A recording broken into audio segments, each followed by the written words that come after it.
Hey, what's up guys, how you doing? Paul the Tech Giant here, welcome back to the channel. Now tonight I'm going to be conducting some tests on this 2022 55-inch LG C2 OLED. And it's a test that I've done on many of the OLED TVs over the years, and I'm going to be checking for things like vertical banding, dead or stuck pixels, and general sort of patchiness of the panel, just to see exactly what it's like out of the box. Now, there's been quite a few OLEDs in the past that have had vertical banding or patchiness on the screen. I think I've only had one to date, which was almost a perfect panel, and that was last year's 55-inch A1. So it should be interesting to see how this C2 fares. Right, let's get these tests underway then, and starting off then with a 5% grayscale. And this is good to check for patchiness really, and any vertical banding. And well, I've got to say it, that looks really, really good. I am very impressed with that. I'd say that is the best of the C range that I have ever seen so far. I can see some very, very, and I mean very slight sort of little bits just down here, but my camera is really emphasizing these, and to be honest, when I look with my naked eye, I can't see that at all. So yeah, I don't think they are going to be any issues whatsoever. If I just move around to the side and we can have a look around here. Yeah, that is looking nice, to be fair. Like I say, just ever so slightly, it's a little bit of patchiness, but realistically, like I say, naked eye, that is fine. So I'd say that's probably the second best panel, just slightly behind the A1 from last year. So yeah, I'd say that gets a thumbs up from me.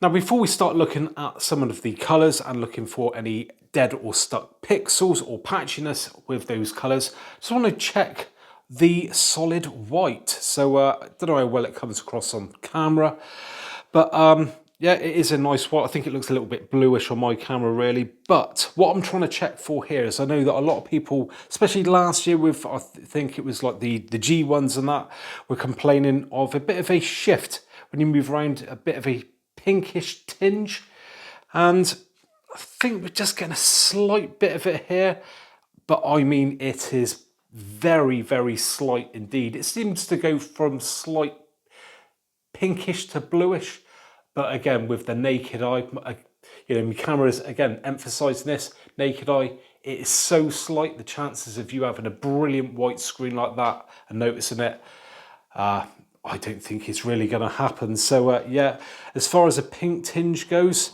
I am more than happy with that panel. Now moving on and to some solid colours now then, again, just to check that there isn't any patchiness or anything like that. So starting off obviously with a blue there. Look at that, looks absolutely mint. So yeah, no complaints. Let's move on to the next colour. Green's up next then, and once again, looking very nice indeed there. Looks nice and uniformed. I can't see any streaky lines, patchiness or anything like that. So yeah, green gets a thumbs up from me. Finishing off then with a red, which looks a little bit pink on my camera, but trust me, it's nice and vibrant in person. Once again, that's looking absolutely pucker. And what we're going to do, we're just going to go in close now and just check for any dead or stuck pixels. I have checked on the other colours. I didn't want to bore you guys with going through them all. So yeah, we'll just have a quick scan of this. But being a 55-inch, it is a bit harder to spot any.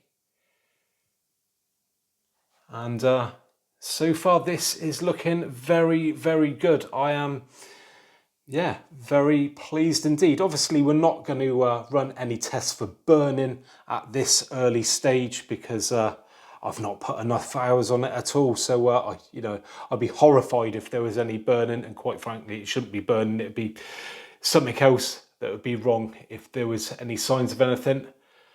And yeah, that all looks good to me. So it gets a pass. Well, there you go. That was a very pleasant surprise, and it's just a shame it's not my TV to keep because, yeah, this has got to go back at some point because it is just for testing. So I'd love to hear your feedback on what you thought of this, and what I'm going to do, I'm going to put links in the description to the videos that I use so you can test your own OLED yourself. So if you have enjoyed the video today, do us a favour and give me a thumbs up. If you want to see more like this in the future, then please make sure you subscribe to the channel and make sure you hit that bell icon so you get notified of my latest uploads. So thanks very much for joining me today, and hopefully catch you guys in the next one. Bye for now.